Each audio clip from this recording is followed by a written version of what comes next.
Hey, so what's going on everyone and welcome back to another video, and in this video I'm just going to be breaking down the episode 2 for Game of Thrones season 7. So it's going to be like a top 10 and everything, so I have a few things to address at the end of the video which I'll go over. Mostly what I'll be uploading later on today, which will be the trailer breakdown for the next episode, and I will be doing a Q&A shortly if I get enough questions and everything. So starting off with number 10, before I actually get into it, I'm just going to say you can consider subscribing and turning on post notifications to get notified for everything I'm going to be uploading. It's going to be more Game of Thrones, more everything basically, more Flash, Arrow, movie stuff as well. So going on with number 10, we have Daenerys kind of goes mad. So at the start of the episode, just kind of questioning Varys, so she doesn't really completely trust the small council. You can see this because she's really questioning Varys. And there's a few things else in it where she's kind of going to Tyrion and going like a few things as well. But it was mostly focused on Varys. If you remember back to season 1, I think it was. He was actually plotting to put her brother as the king of Westeros, I think. But I'm not too sure, I can't really remember, it's been such a long time since I've seen it. But going on to number 9, we have Melisandre shows up at Dragonstone. So she starts off speaking High Valyrian, which Daenerys understands, she can speak it really well. She says Jon Snow is really important to let him come to Dragonstone. So this is obviously implying that she's not going to be clueless and that he's actually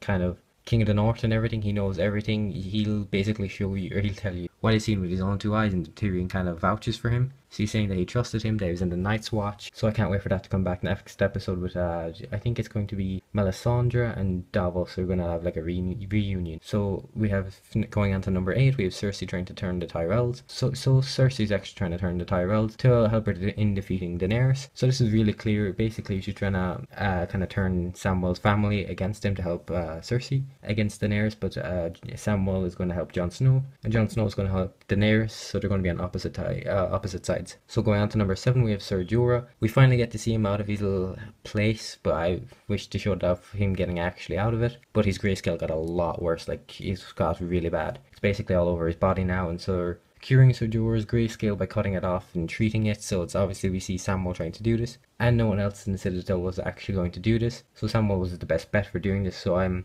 kind of happy, but it looked like really disgusting with the transition of like the pus coming out of the dragon scale and into someone eating something. It looked disgusting. So going on to number 6, we have Hotbuy is back and explains Winterfell to Arya. Says to Arya that basically Jon Snow was taking Winterfell and at the Battle of the Bastards, and that he's King of the North now, and that Sansa and everything is there. So you can see she's really shocked, and she automatically just all of a sudden goes north. And there's a few things else that I mentioned, and I'm going to mention that she basically sees Nymeria as well, and figures out that Nymeria wasn't going to attack her. She was kind of better off left alone and not being left in Winterfell, if that makes sense. So going on to number 5, we've Cersei sees dragon skulls. So this is actually at the bottom of, I think, King's Landing, like the bottom of the whole place they're in, the scepter, I'm not really sure the name. So she sees Aegon's dragon skull and shows that the weapon that can kill dragons, which is going to be implied to kill Daenerys' dragons. This weapon looks really big. It's like, it reminded me of Joffrey's weapon just straight away. Like he's a bow and arrow or crossbow. Just instantly reminded me of that. So there's nothing really else to go over of that. Going on to number 4, we have Daenerys has arguments. So this is obviously implying that she's having arguments with the Greyjoys and going south and the sandsnakes to Dorne. And there's another one where I'm pretty sure of Queen of Highgarden, I'm pretty sure she's saying. That she basically hates Cersei, and that's the only reason she's there. So there's not really to go on much about that, but I thought that was kind of a good thing.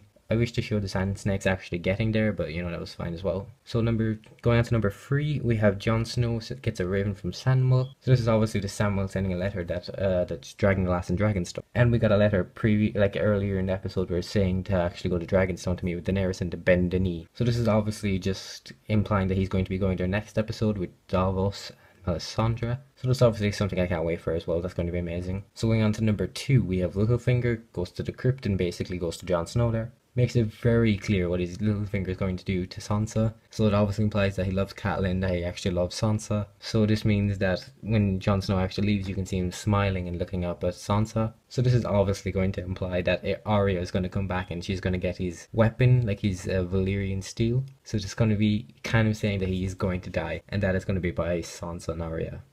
I actually can't wait for him to die. I don't really like him at all. And Sansa is actually catching on to what he's doing and everything. So I just can't wait for that. So going on to number 1, we have the Greyjoy battle. So Euron actually attacks Yara and her fleet, which is Daenerys' fleet. And Theon actually jumps overboard and sandsnakes are all killed. Well, I'm pretty sure all the children of the sandsnakes were actually killed. And one of them was left alive to actually go with Euron to King's Landing, which is going to be obviously next episode, so Jaime's going to get. I think he's going to actually change and decide that's way too far. So it's been pretty much it for the whole video. As I said, this is the part I'm going to go over about me uploading later. So I'm going to have a trailer breakdown out later for the next episode, and I will have a Q&A hopefully out tomorrow if I get enough questions. Hopefully I'm going to get a load of questions because I really want to do one on that. I can't wait to do one on that actually, and I bring that up. I will have the Flash videos, season 4, Arrow, everything like that coming out as well. So you can consider subscribing, turning on post notifications for that. And if you're new to my channel, I have a Twitter and an Instagram in the description, which you can go follow.